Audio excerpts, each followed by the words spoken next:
Keegan is the Chief Executive Officer of the Hunter Business Chamber. With almost 2,000 members, this is the largest regional business chamber in Australia. Kristen was the first woman to be appointed to the role of CEO when she took up the position in March 2011. Her background is based on a law and administration bachelor degree from the University of Newcastle. She later complemented this with a graduate diploma in industrial relations, also at the university.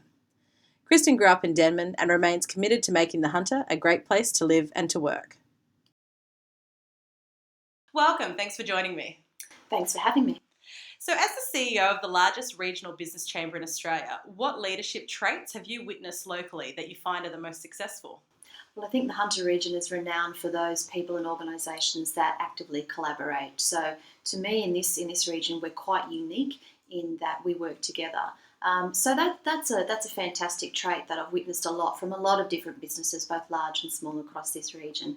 And collaboration is important, but in terms of leadership, you've got to sometimes make those hard decisions as well, and you've got to stick to them, and not only stick to them, but enact them and bring people along with you. So if there's changes that need to be made, that's certainly something that I've seen that Hunter businesses are able to do that. But the collaboration piece is certainly something that sticks out when I travel to other regions across the state or country. I really do notice that we do seem to have that edge in terms of working together, which is quite refreshing.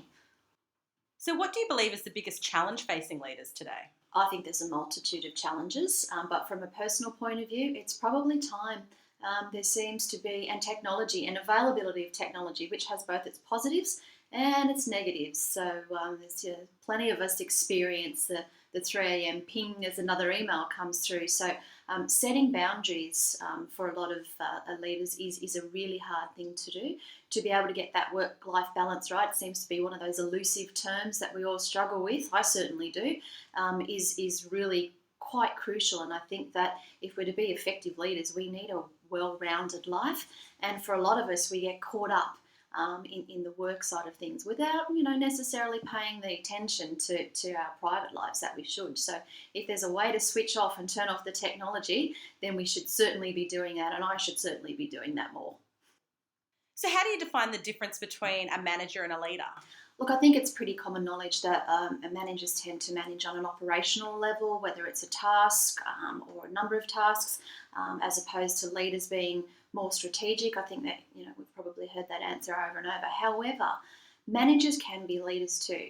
Team members can be leaders too. It doesn't really matter what your role is within an organisation. You can develop and show those leadership traits, and I think it's important for us to acknowledge that. So you could be the receptionist or you could be the CEO. It doesn't matter. You can demonstrate those leadership traits, and I think we need to stop and remember that every one of us is on a journey, career-wise as well as life-wise, and through that journey you can establish and show those leadership traits regardless of what your role is at that point in time. So what leadership style would you say that you use? It's always hard to talk about yourself, but I think I try to be as inclusive as I possibly can. All views are valid. The team here at the Business Chamber is a happy team, and we all get the chance to contribute.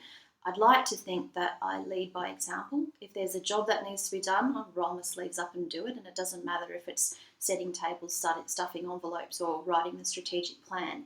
If you lead by example and let other people have a say into the direction of the organisation, that's a pretty successful way to steer the ship.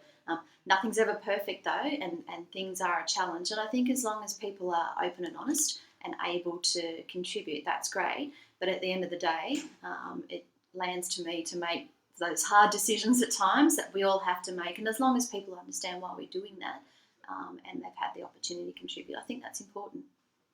Now, this might be a tough question for you to answer in your role, but what local business person do you find inspiring? Now, I'm going to get in serious trouble if I name just one person. So I would like to say that in terms of the Hunter, we're sport for choice. There are so many inspiring people doing a multitude of things, but in particular, our small business sector, there's a lot of quiet achievers out there who get on and do things, extraordinary things, world-class things, whether it be in manufacturing, professional services, whatever sector they're in. So I find a whole range of people inspiring, and as I've got nearly 2,000 members these days, if I just pick the one, I'm going to be in all sorts of trouble. So I would have to say to you, there's not one particular individual, but there are individuals that that come through, and I get to work with them, and from time to time I look at them and think that's extraordinary. And if you want to find more examples of who we find inspiring, our awards program is on soon, and our Hunter Biz newsletter always has examples of these people. They're amazing, a whole heap of them. Great answer. Thanks so much for your time today. Thank you. You can find Kristen online at www.hunterbusinesschamber.com.au, LinkedIn, Twitter, and YouTube.